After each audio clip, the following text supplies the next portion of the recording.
San Diego State coming off a 45-point win at San Jose State on Saturday night, which still gives the Aztecs an outside shot to play in the Mountain West Conference Championship game. They just need Fresno State to lose 2 of their last 3, and the Aztecs will have 2 home games left against Nevada and Mexico. The biggest reason for the Aztecs' success, their ground game. San Diego State running for a school record 554 yards against the Spartans. Jawan Washington rattling off 134 yards and 2 scores. Rashad Penny in limited duty rushing for 234 and 3 scores. This week, San Diego State will have a bye, which gives them a chance to rest after 10 straight weeks of football. We talk about our running backs a lot, and that's okay. But it's really whether the offensive line does their job or not. I think these guys have done a great job. The coaches coached us hard, and that's something that they do every time. But it's just all about us, and we just have to find our confidence.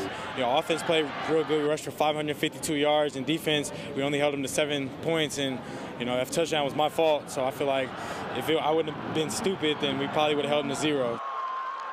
He's my favorite defensive player on the Aztecs. More San Diego State news. The Aztecs women's soccer team taking on New Mexico in the Mountain West Conference Championship game, and the game scoreless in the second half until Aztecs senior forward Aliyah Utush finds the back of the net in the 58th minute, and then she does it again in the 76th minute, and then just 5 minutes later she nets herself a hat trick. Utush named Conference Championship MVP, leading the Aztecs to the NCAA tournament for the first time since 2014.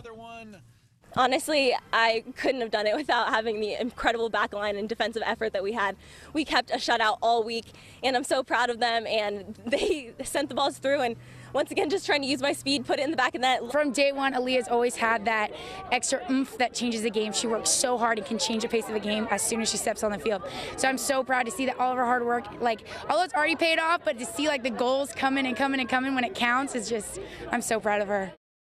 San Diego marathon legend Meb Keflezghi running his 26th and final competitive marathon on Sunday in the New York City Marathon, the only American to win the Boston, New York City, and to medal in the Olympics, calling it a professional career. The New York City Marathon kicking off at 9 a.m. Eastern, 6 a.m. Pacific, starting on Staten Island, running all 5 boroughs in New York City, finishing in Central Park on Manhattan Island. As for the winners, Jeffrey Kamworor of Kenya winning the men's race in a time of 2:10:56, while Shalane Flanagan ends a 4-decade drought for the Americans in the marathon, crossing the finish line in a time of 2 hours, 26 minutes, and 53 seconds. And as for the 42-year-old Meb, well, he finishes in 11th place and collapses at the finish line. The former San Diego caver suffering from stomach issue. He got sick several times after mile 23, but he recovered enough to do his post-race interviews.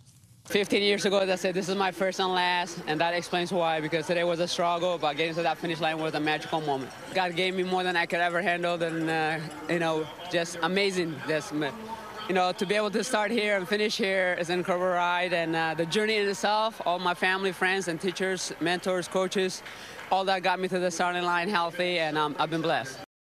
The